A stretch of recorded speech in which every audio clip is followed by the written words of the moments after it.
So I'm like the target audience for the PS5 Pro. I got a PS5 when it launched. I got a digital edition because I was hammering the Wario 64 links and just getting the first one that I could get, which was the digital. It served me well. I kept my PS4 Pro with the disc so I could still play my old PS4 discs. But I was waiting for a mid-gen refresh because I wanted to have a PS5 with a disc drive. I could have bought a regular PS5 later. I mean, they're available now, the Slim and all that stuff. But I figured I'd wait for the refresh because I picked up the PS4 Pro. It served me well. It was a pretty big upgrade over the PS4. And I knew this was coming eventually, so why not wait? So I was very excited for this presentation today to see what the PS5 Pro was all about. And I got to say, I'm walking away disappointed is the wrong word. I'm walking away not compelled at all by this. And I'm surprised by that because I was skeptical, I think, of the PS4 Pro until I saw it in action through the hands-on impressions and also just the presentation by Sony. And it ended up being awesome for my use case. This one focused on the three main big things that they're improving with the PS5 Pro over the PS5. But other than that, we have a lack of hands-on impressions from anyone other than Sony talking about this thing. I'm sure that will come. But what they showed in the, the larger, faster GPU, the AI upscaling, when they're showing the comparison between the two in the video and talking about how it's, overall 45% faster than the PS5, I wasn't left with anything that made me think this is going to be a better experience for me and the games I play over my PS5. And that was strange. I thought there would be more of a compelling argument being made. This certainly, the graphics mode, choosing between fidelity and performance, is something that gamers complain about and something that I don't really care about too much. I usually play in performance, not fidelity, because I like the frames. And it looks good enough to me. I'm also someone who has a 65-inch TV, but I sit probably 25 feet away from the TV. I have a large living room. I sit back on the couch. So I think I'm losing, the difference in what the, not frames so much, but the fidelity looks like sitting that far away.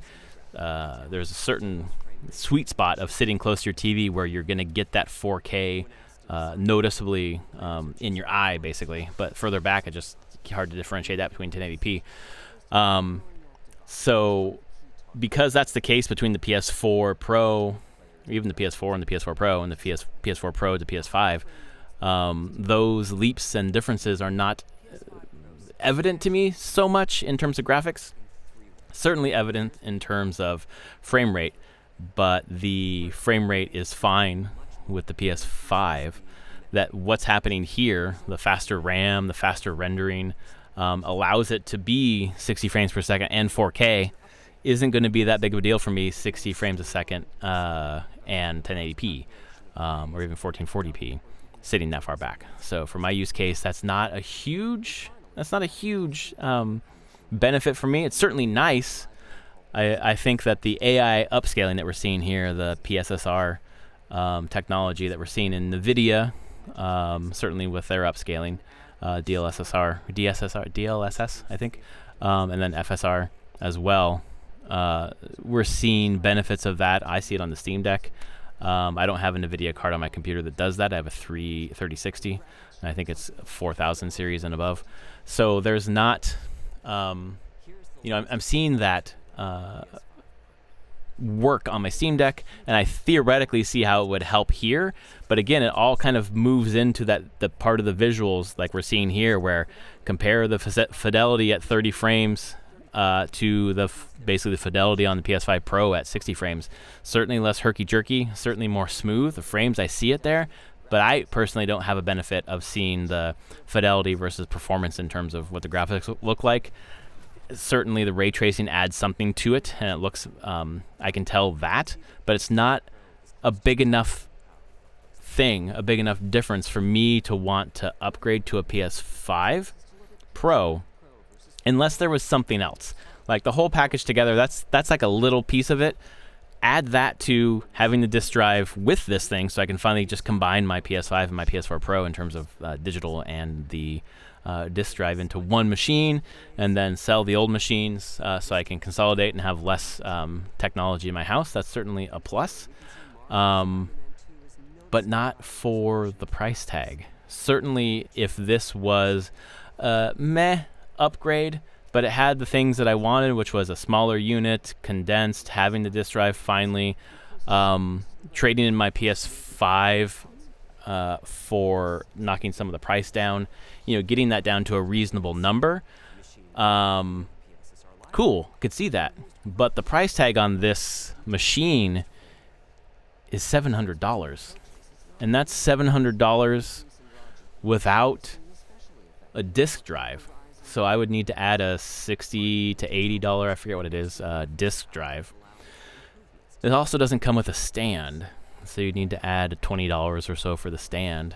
Then you need to add taxes, and you're getting up to $950, $990 total for a PS4 Pro with a disk drive, just to get better ray tracing, a faster GPU, and AI upscaling. Things that, again, don't stand out to me personally, and I know I'm just one person. Other people are like, hell yeah, I definitely need that. I sit in the right spot in my house, and to see these ray traced reflections off these cars driving past me in Gran Turismo 7 is everything that I need. Cool. But this is my video. This is about me and what I want and what I need, and I don't need any of that. I have enough. I have a desire to upgrade if the price is right and the story is compelling, but the PS5 Pro is not compelling, and it's wild to me because I feel like I'm the demographic. I picked up the PS4 Pro. I have disposable income. I am a gamer. I am a PlayStation enthusiast. I play my PlayStation nearly every day. It's certainly a piece of tech that gets a lot of use at my house, and I'm looking for a mid-gen upgrade, mid-gen refresh.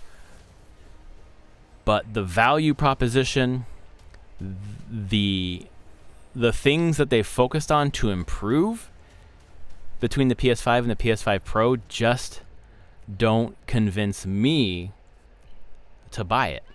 And certainly, if you look at the numbers, PS4 Pro was like 25% of the market, 75% was the regular PS4. They're probably looking at something similar here. This is just for super enthusiasts who need to be able to say, I have the best experience possible, and that's fine. This is there for those kind of people. But man, there's not a compelling argument for me personally. And then when you look at the games that they're showing, how many of these games are PS4 games? Then we're on PS5. Not all of them, certainly. I think Hogwarts Legacy was actually PS4 as well, if I'm not mistaken. But we're showing us Last of Us. We're showing us Ghost of Tsushima. We are looking at PlayStation, or Final Fantasy VII Rebirth is certainly PlayStation 5 only. But it's amazing to me, a lot of the titles that are on here, Control 2, that don't stand out as games that you need to upgrade for, especially when you're upgrading for that price. $699. If this was $200 less, I would probably, and it came with a disk drive for $600. $499, $500. That value proposition with what's on offer makes more sense to me, especially as I could trade in and get $100 off or $150 off or whatever. But the higher this climbs, and then you need to add the disk drive and the stand, boy, that for $1,000 basically is not at all compelling.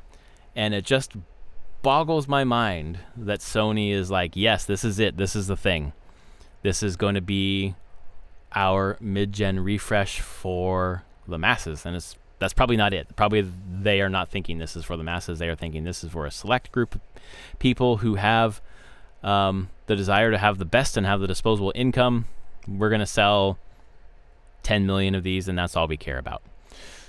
More power to you, Sony. But boy, as the dev from the Prof and Dev Play Games podcast mentioned to me earlier on our Discord, being the market leader is a hell of a drug. And the hubris of Sony and PlayStation is on full display on this screen alone.